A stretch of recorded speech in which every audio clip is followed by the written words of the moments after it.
I don't want to make you panic, but 3 days it'll be Christmas. So that means you really only have 2 shopping days left. That's what it means. You haven't been there yet. Now, some people have it. They're telling me, Pastor, I got to go Christmas shopping today. Definitely tomorrow, and maybe you'll find something Tuesday. But Wednesday, all bets are off. It's done, and you have to wait again. Now, what that means is if you have small children, they'll be up on your bed at 5:30 in the morning, jumping on your bed. Get up, get up. And that's really bad, especially if you went to bed like at 4:30 putting something together you thought wouldn't take too long, and it went longer than you thought. And anyone do that this year? The some assembly required, and you think, oh, this can't be that hard, and you get the directions, and it's in every language except English. So that's happened. We've done that before. So I won't take too long. We'll wait till the kids go to bed, and you try to get in bed, and you try putting things together, and then you keep running, getting other pieces, and find out the piece that's supposed to be there's not there. It's a nightmare. So, we just give them gift cards. We give our kids gift cards. I'm kidding. We don't. I think about it sometimes, but we don't. So now it comes next 3 days. You're going to find, if someone came over your house for the next 3 days, what they're going to see is a tree, probably in the living room, a whole bunch of presents underneath, all different wrapped and bows and all pretty, and it'll look really good until Christmas morning when it looks like a confetti bomb went off in your living room. And we clean up. Every year it seems like we throw something away because you're getting everything in the bag, stuff in the bag, just trying to make room. And one of the years, the cat attacked a dog, or the dog attacked a cat. Someone attacked somebody, and all the Christmas wrappers are going everywhere, and it was just ugly. So we try to get all the wrapping put up, and we always throw something away, something you needed, one piece that didn't get put somewhere, and then we're digging through bags, and just buy another one. Anyway, all that to say, we've come a long way from the first Christmas. Really have. I mean, the first Christmas, Mary and Joseph were just looking for a place to stay. That's all they're looking for, is a place to stay out of the cold, and they're trying to get someplace warm and have the baby, and by shepherds later on, and then that's the first Christmas. I mean, it never turned out the way we celebrate now. We hear some of these things, and the estimations that I've read are that over $600 billion have been spent on holiday sales this year alone. $600 billion. And that's bound to go up because some of you didn't do shopping yet, so I just know. And you'll add to that total. All this for Jesus' birthday, and he never gets a gift. Not even a card. So and we give Christmas cards. We don't give too much to Jesus. Like, where would you send it to anyway? I mean, people send Santa stuff for crying out loud. How come we don't send Jesus something? But anyway, I don't know if you have any Christmas traditions. I hope that you do. We have initiated some and try to keep it going. And we reenact the Christmas story on Christmas Eve. We'll have the Christmas Eve service here, the candlelight service. Then we go home and we act out the Christmas story. And for years I was a donkey. I had to clip on your ears, and I never could find my tail. Just like you were. I would give the kids a ride, and we'd act out the Christmas story. And one year that stands out in my memory is we were at Scott and Patty's, our in-laws' house. We were doing the Christmas story, and Chrissy actually put a baby doll up in her underneath her garment, and she squatted down and gave birth, and meanwhile I thought we had another child.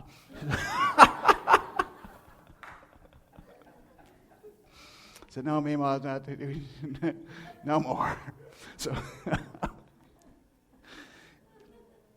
then on Christmas morning, we bake a cake, have a cake, and we like to sing Happy Birthday to Jesus. And when the kids are little, we'd let them blow out the candles. And we just try to incorporate as much as Christ and Christmas as we can. And we got to do the Christmas party for Club Joy again this year, and had the cake and had balloons and had presents and just had a party for Jesus so they could remember. And you know what, I was surprised how many kids don't know the Christmas story. They don't know. Oh, try not to buy them something. You see what happens. But they don't know the Christmas story. They want the gifts, but they don't know the story. If the gifts were given to the amount of knowledge you knew about Christmas, you wouldn't have to buy too much. A basic just knowledge of the Scripture is lacking. Oh, they like Christmas, don't we all? But they really don't know the story, and we get to tell it when we need to. And we're going to look at the Christmas story today from Isaiah's perspective. And we get to share this morning, Isaiah 9, 6, and 7. Just a strong passage that Isaiah wrote. And do you understand, when Isaiah wrote this, he never got to see it happen. He never knew about this child. He knew it would be a virgin birth, and he knew, because he wrote it in 7:14, and then he knew that a child was coming and a son was given, and he knew the names, but he never got to see it. Most of the prophets that wrote about things that could come in the future never got to see it happen. They just told us about it, and Hebrews said they longed to look into things they wrote. They would like to know. They were writing things that God told them to write that they had no idea how it would play out. They just knew it was God's word. And some parts, like in Revelation was written and Daniel's written, and they're saying, what does that mean? They're saying, you know what? It's none of your business. Just seal it up, and later on it'll come to pass. You don't need to know right now. It's not for your generation. It happened to Daniel too. He wanted to know, how does this play out? What does that mean? He says, Daniel, just go your way. It doesn't apply to you. You're writing it for someone else. Some of those are for us, the someone else's. Some of them are for future generations, someone else's. Some of them still haven't happened yet. The first coming of Christ happened. The second coming hasn't happened. Some of those are for other people. They wrote them for people who would be at that time when they come to pass. But we're going to look at two prophetic verses. Isaiah, we'll look at chapter 9, verses 6 and 7. We're going to read through them and break it down. So if you join me, Isaiah 9:6, for unto us a child is born, and a son is given, and the government will be upon his shoulder. His name will be called Wonderful, Counselor, Mighty God, Everlasting Father, Prince of Peace. Of the increase of his government and peace there will be no end. Upon the throne of David and over his kingdom, to order and establish it with justice and judgment forever. From that time forward, even forever, the zeal of the Lord of hosts will perform this. Once again, Isaiah wrote this. He knew it would happen. He didn't know when. He didn't know how. But he knew it would take place. And we live on the other side where we know how it happened. And we live on the other side of Calvary. We know what he meant in Isaiah 53. Even we wrote Isaiah 53 that this one would be wounded for our transgressions and pierced for our iniquities. He had no idea how that would play out. We know more of the story than Isaiah ever knew, because we lived past the time it happened. But let's look at this verse by verse. First part of it, it says, for unto us a child is born, and a son is given. I think, why do they say that twice? Why do they say, unto us a child is born, and unto us a son is given? Can I just make sure you understand, the child can't be born unless the son is first given? Unless God gives us a son, there would be no child to be born. It wouldn't be. It's unique just for that. This child that's born is only born because God loved us so much he gave his only begotten son. So unless that son's given, there is no child. There's nothing coming. There's no redemption. There's no gift to mankind. There's nothing until Father decides to send the Son first. It's a promise fulfilled. It's a promise made in the Davidic covenant that God made to David, part of the Davidic covenant, how that came into play. When David, you remember, he wanted to build a house for God, and he talked to Nathan, the prophet, about it, and him and Nathan had this little meeting, if you will, and David said, Nathan, I would like to do something nice for God. I would like to build God a house. I'm sitting in this house, and the Ark of the Covenant is sitting in tents. I think it needs a house. And Nathan says, that sounds like a good idea, David. Why don't you build God a house? And that was really good until Nathan went home. And then Nathan goes home, and God says, Nathan, what are you doing? Well, I just finished meeting with David. I know who you met with. You need to go back and tell David he can't build me a house. Really? Yeah, he's a man of blood. He can't build me a house. Tell him, thank you very much, but I'm going to build something for you. I'm going to build a dynasty. I'm going to give you an everlasting dynasty. It'll come from your own body. I appreciate you wanting to do something for me, but I'm going to do something for you instead. Now, Solomon would build a house, but David wouldn't. But the promise came to David, the Davidic covenant, that the Messiah would come from his own body. And that's why it's so important in lineage with Joseph and Mary. They're both from the line of David, and they come right from his throne, right from his body, and God fulfills his promises through them. So unto us a child is born, and a son is given. I want you to notice the humanity and deity mixed in. Do you understand that the child is capitalized and the son is capitalized? Because they're divine. The human part is a child born. The divine part is a son given. That's called, in big fancy terms, a hypostatic union. And you think, what does that mean? Well, I'm not going to go into detail, but it just means that God became man.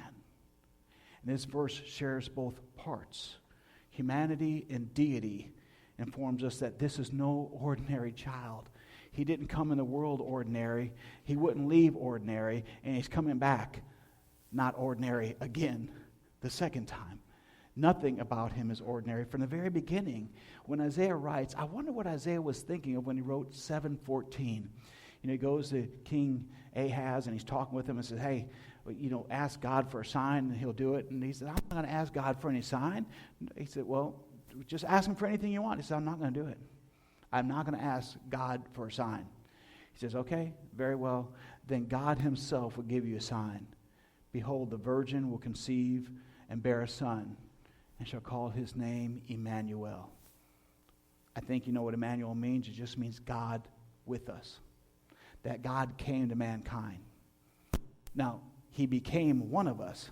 So God became one of us, living among us, just like John 1:14 said. The Word became flesh and dwelt among us, and we beheld the glory of the only begotten, full of grace and truth. So we understand that part, that this virgin would have a supernatural birth because there's a supernatural child coming that would deliver us from our sin. But once again, the child doesn't come unless the Son is given. And I think you're familiar with John 3:16. For God so loved the world that he gave his only begotten Son, that whosoever believes in him should not perish, but have everlasting life. The whole reason Jesus came was to seek and save the lost. That's why God sent his Son to us, that we would be able to put our faith and trust in him. Now, we're going to look a little bit further. We're told that the government would be upon his shoulder. The government would be upon his shoulder. He would be able to bear the world literally. He created the world. He's the only one that can bear it. He even tells us, cast your burdens on me, I care for you. He can carry the entire world, literally. Everything in it and everything on it, he can bear it. And the government would be upon his shoulder. When you put something on your shoulder, you know what you're doing? You're carrying it. You have enough strength to bear it and take it wherever you want. When's the last time you picked something up and hiked on your shoulder and went walking? Because you had control over it. You chose to pick it up. You chose to carry it. You chose to put it down. And he says he will have control of the government. What government? Pick one. Anyone. All of them. See, he puts all the kings in their places. He puts them in place. He takes them out of the place. He controls all government. Every form of government is from him. He's the institutor of government, and all of it is for him to carry. He does. See, this is an example where Daniel in chapter 2, he found out what God meant about this. It was an incredible story. See, in Daniel chapter 2, this weird thing is happening. See, Daniel, Shadrach, Meshach, and Abednego just got promoted to wise men. They just went through classes, they finished it, and they got promoted, and they were upgraded. I don't know if they got a raise or not with it, but they were upgraded to wise men, first class, so they graduated school. Well, the bad part was Nebuchadnezzar has a dream about this time. He has this dream, and in his dream, he sees this thing, but he doesn't understand the dream. So he goes and gets all his wise men together, except the brand new ones, apparently, because they weren't in the room. And he said, hey, listen, I had this dream, and you guys need to tell me what my dream is and what it means. And the wise man goes, well, what you mean is you're going to tell us a dream, and then we'll tell you what it means. So just tell us the dream, and we'll give you the interpretation. He goes, no, that's not what I mean. What I meant was this. You tell me the dream, then I'll know the interpretation is true. And if you don't tell me the dream, you're going to die. He said, excuse me? He said, you heard me. Tell me the dream and its interpretation, or you're going to die. And apparently he meant it because he started killing wise men off. Wise men started dying, and then all of a sudden there's a knock on Daniel's door. Who is it? It's Arioch. Oh, Arioch, captain of the king's guard. How you doing, Eric? I'm doing pretty good. You're not. Why? I feel okay. You want a couple minutes? I have to kill you. What? Why? Well, see, the king had this dream, and apparently the wise men could figure it out, and he said if they couldn't tell him his dream and interpretation, wise men have to die, so I'm sorry, but today's not your good day. He said, well, could you give us 24 hours and we'll come up with the answer for the king? Yeah, I got other people I like less than you. I'll come back for you later. Thank you very much. Okay, so Arioch leaves, and he comes back 24 hours, And Daniel and Shadrach and Meshach and Abednego, all of them get together and they pray, and God gives them the dream. See, God gives Daniel the exact dream Nebuchadnezzar had. He didn't know what it was, and he didn't know what it meant until God gave it to him. Then he understood something.